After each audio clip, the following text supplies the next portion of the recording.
I walked away from my own wedding after my groom's best man humiliated me with a cruel prank, and even 8 months later, he won't stop trying to fix it. Hey there, Redditors. This is an angry venting session, a cry for help, but relax. I'm doing better now. It's just the feminine rage at the moment. I'll jump straight to the situation and share an unbiased experience. So, I left my groom at the altar 8 months ago. Yeah, I know how that sounds, but before you all judge me, hear me out.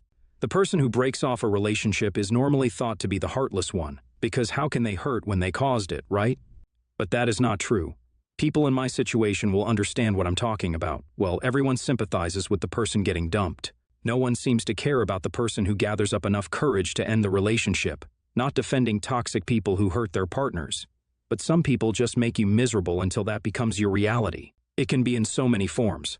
Some men are emotionally distant. Some are always too busy with everything except for their partners. Some don't have the guts to stand up for their partners. Some disrespect their partners and label them as mere jokes. Some undermine them, gaslight them, and break off their confidence anytime they do anything remotely good to shine or get success.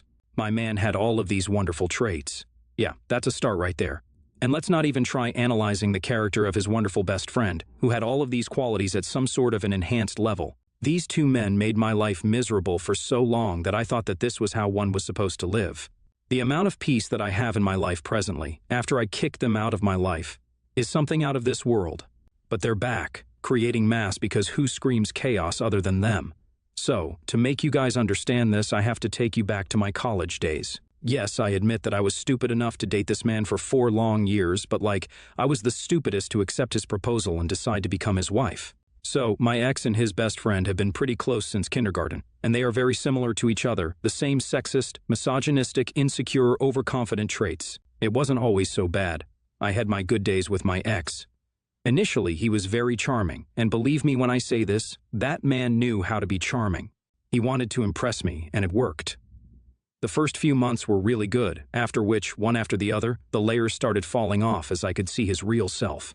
It started with him being always unavailable and busy while he was busy partying with his friends. This was what started the issues. And next was this, him gaslighting me into thinking that I was crazy and delusional and insecure for asking him why he wouldn't give me his time. This continued for quite some time, and once college was over and I was looking for a job, he'd laugh at my face in front of our friends, urging others to join in. His approach was something like this: "You'd never get hired, LOL. Even if you do, you'll be fired." This was coming from my man and his best friend, who, seeming to enjoy this, would always add, "Thank God you're pretty. They hired you as an eye candy, lol." It felt so disrespectful and annoying, and my ex would just laugh. Every time I argued with my ex, he would share it all with his friends. He would include a third person in our issues, and his best friend would call me all sorts of names and label me as a dramatic and impulsive woman. A typical woman who overreacts to everything and obsesses too much about unnecessary stuff. They'd make fun of me everywhere, to the point where it was hurtful. He'd comment on my way, my appearance, my dressing sense, and all of that, while my ex would just sit around and laugh. Now, if I start talking about these, I have countless examples, but that's not what we are here for. So, as the wedding planning started, it was practically his best friend deciding everything. I was the bride, and I was supposed to have my dream wedding, but no matter what I liked. We would only go ahead with what his friend was choosing, and at times I felt like he was intentionally choosing something that I did not like to spite me. For example, I didn't like the orange flavor, and he decided to have that for my wedding cake. My ex chose what his friend chose and made me choose the same. Even my wedding dress was not my choice. This man, my ex's best friend, was some sort of perfectionist, and my dream dress was too tacky for his taste. All of these went on, and I endured until I couldn't. On my wedding day, something horrible happened, but now when I look back, I'm very glad for it. So, my ex's best friend decided to have fun by arranging a prank, something highly disrespectful, and that's not all. He said some mean words too. I'll explain. A pregnant woman who brought in, and it was announced by none other than my groom's best man, his best friend, that he must not marry this stupid, ugly hag, referring to me, while he had such a lovely girlfriend already, pregnant with his kid. And this was not something happening in a room with only the 4 of us. No, this was happening right in front of all the wedding guests. I was horrified and did not know how to react. As my eyes started watering, he started laughing and then looked at my groom, asking if he really wanted to deal with this dramatic stupidity for the rest of his life. He was being so mean to me for no reason, while I was just standing there unable to say a word or even cry. This went on for about 30 minutes, And I was on the edge when the girl and these two men started laughing. I never felt so weak in my life. I felt like my heart was breaking and I was dying while these people were just laughing at my face. And then they said that it was a prank. A prank. Can you imagine how that would feel? After disrespecting me like that in front of all the guests and using such words against me, they just laughed it off, labeling it as a joke. And when I started yelling at them, they simply yelled back, saying I was really stupid to not even understand how to react to a joke. That was enough for me to understand that this was not what I wanted to deal with for the rest of my life. And so I left. I left my groom at the altar and just went away. They tried to fix it, but I left and went MIA for around 2 weeks. I needed space to heal from this extreme mental torture. I will not go into heavy details explaining how I healed, but it was not an easy journey. From taking therapy, crying myself to sleep, or being unable to sleep, and finally getting hospitalized with dehydration and poor food habits because I was starving myself. It was a bad trip, but I did heal. Not completely. There was still something that made my eyes water when I thought about it all, but I was working on fixing that too. That's what needed to be fixed, not my shallow relationship which this horrible man is trying to fix presently. Like I said, it's been 8 months, and my ex's best friend is taking his duty to be a best man too seriously after ruining my wedding himself. Call after call, text after text. From coming to my house to my workplace, he has tried everything possible to make me want to go back to my ex. He thinks that this is a problem that just needs to get fixed when I clearly told him that I was done with the relationship and had moved on. He simply asked if I was dating anyone new. It's like if there was another man in my life, he would probably leave me alone. But as a woman, my choice to be single yet not in love with my ex was not acceptable to them. It was a problem that needed to be fixed. A stupid prank that got out of hand, which now needs to be solved. I am so done with this. It's mentally draining because every time this man tries to talk about the past, it brings up bad memories. Give me some advice, guys.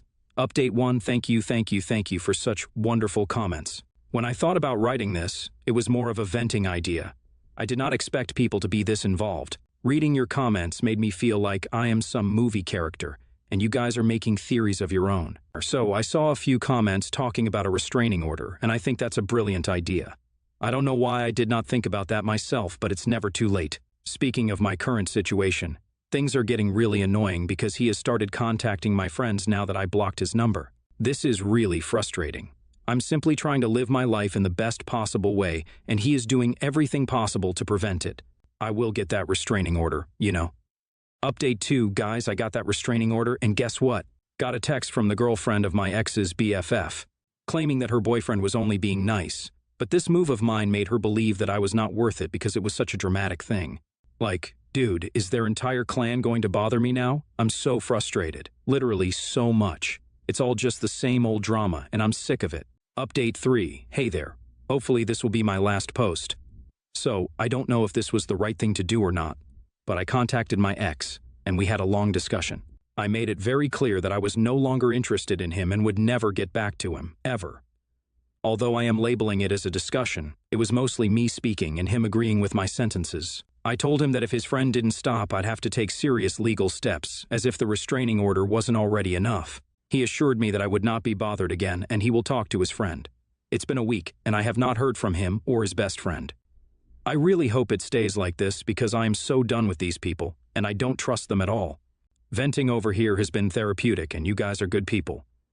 Thanks. I'm signing off for now. NTA, but your ex and his best friend definitely a-hole. God, reading this made me so annoyed at them. I can't imagine how you put up with such behavior. I'm proud of you for not going back. I can understand what sort of trauma bond you might have developed. More power to you. NTA, and the audacity of these men to even involve the girlfriend here. Like, seriously, such cheap people. You deserve so much more than these good-for-nothing people. Next story. I'm 18, female. My brother John, 20, started dating his girlfriend Holly, 20, last year. For context, John and I come from a very religious family. John's the oldest of 9. We're all homeschooled, and religion is very important, but we've never had much issues. John especially, but he met Holly a couple of months ago, and well, she gave my mom a heart attack. I'm not judging her at all, but she's had multiple boyfriends before my brother, posts on her social media quite a bit, and dresses in things that are inappropriate maybe. I'm ashamed to admit, but I wasn't very nice to her, but that's just because I wanted to be like her so bad. My mom was especially hard on her though. She says some crazy things about her dating history, about how she corrupted John, etc. My mom always had this kind image, so seeing her act like how she did woke me up. John moved out to live with Holly and doesn't talk to our parents anymore. He's different. My mom's heartbroken. Dad is too, but he's ignoring the issue, while my mom's stuck on how the vile creature stole her good and pure son. I think it's ridiculous, but I do feel for my mom a bit, so I've kept my mouth shut. But yesterday she saw Holly and John. According to my little sibling that was with my mom, they were acting all cutesy and in love. My mom was enraged. She started ranting about how girls like Holly are the evilest kind, and that while she's lost her son to her, at least her daughters are good girls. She then came up to me and made me promise to never be like Holly. I was going to promise her at first, but I was just so tired of her nonsense. I said, no. She looked a bit surprised, and I kinda lost it and said that Holly's actually really cool and a much better person than most women I've met. Her body count or the way she dresses be damned. I saw my mom start to cry, but I couldn't help it. I told my mom that to me, Holly is a better person than she'll ever be, and also that I'd rather be just like Holly than like her. My mom cried even harder and said that I broke her heart just like John did, and also said she can't believe I'm choosing Holly over her. She ran to her room and hasn't really come out since. My dad's upset with me and I feel terrible now. I should have just not said anything, but it felt really good to tell her. Holly really is a good person, and I miss John. I hate that my mom ruined things, but maybe it isn't fair for me to do what I did. Tia. NTA. Your mother is a freaking Apache helicopter of helicopter parents. It definitely seems like your mom has made no attempt to get to know Holly and only wants to judge her. This kind of behavior will only drive more of her kids away and make them never want to talk to your mom again. Sounds like your mother's been trying to teach all about the hate and religion instead of love. NTA because you're still young and I'm guessing a bit sheltered in the house of rules and beliefs. Your brother stepped out and into the 21st century modern world, and it is his choice if he wants to join it. While the bursting out could have been handled better, I think it is great you don't stay oppressed in your thoughts and your mom was shaming the poor girl. Good luck. It may be a rough road until you are a legal adult to choose what you want. Next story, AITA, for finally telling my brother the truth but throwing my parents under the bus to do so. I, 36 male, used to run a company with my 35 male brother and both my parents. It was supposed to be the dream of the sons taking over the family business. I had the ability to work in every department, so over the course of the last 10 years, I progressed to running the company. My brother, who worked harder than anyone else, floundered with any real responsibility. He was the ultimate task doer, but asked him to manage anyone or anything, and it would be a dumpster fire. My parents would protect my brother by tying my hands behind my back, in regards to saying anything bad to my brother about the quality of his work, or how he was failing at being a manager. My parents did not want his feelings to be hurt. My brother would get moved to a different department, or have his job description changed so he wasn't in charge of anything that would hurt the company, me. They would never tell him he wasn't doing his job right. They would never tell him he sucked at his job.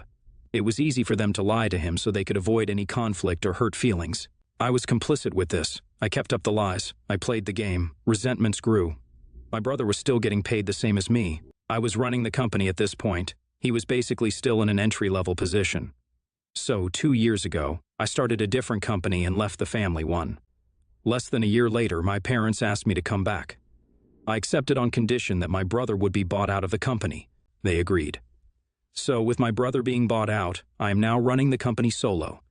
We gave him a group of our customers that he now services under his own company name. Life is good, or so I thought.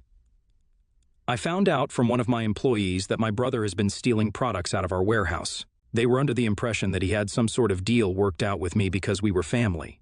Nope. He was just plain stealing.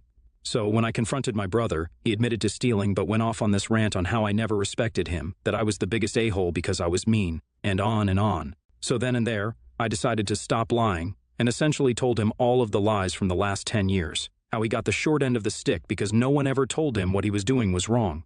How our parents just didn't want to hurt his feelings, but knew he couldn't run the company. I was done lying. I just sat there and told the truth. So, my parents are now mad at me because he's mad, like mad, and he has gone no contact with them. And they are worried that they won't be able to ever see him or their grandchildren again. So, AITA for finally telling my brother the truth but throwing my parents under the bus to do so. Edit to add more information to this story. It was not like my brother was thrown into a situation without training. We provided informal training on how to learn more about the business, like this is how we do the books. Come with me on the job site so I can show you this. Formal training, both trade-specific and management courses. He was not thrown to the wolves. He just never cared to pick it up or try to step up. I left the company because of the toxic environment and all of the built-up resentments. I came back to the company because my parents' retirements are tied to the company, and without a son to run it or a sale, they would have lost everything. I still run the other company I started. Last I knew, I was an a-hole for what I did to my brother. When I told him the truth, I was also apologizing to him for my part in all of it. I was asking if I was the a-hole for throwing my parents under the bus in the truth apology. Stealing is wrong. Your brother shouldn't do that. But you and your parents set your brother up for inevitable failure. You claim to have run every department in this company, and you went along with your parents and lied to your brother. You were complicit in this. If your brother was in a role and he failed, that's on him. But if you all let him constantly fail and moved him from department to fail again, you're ultimately failing your other employees and the company.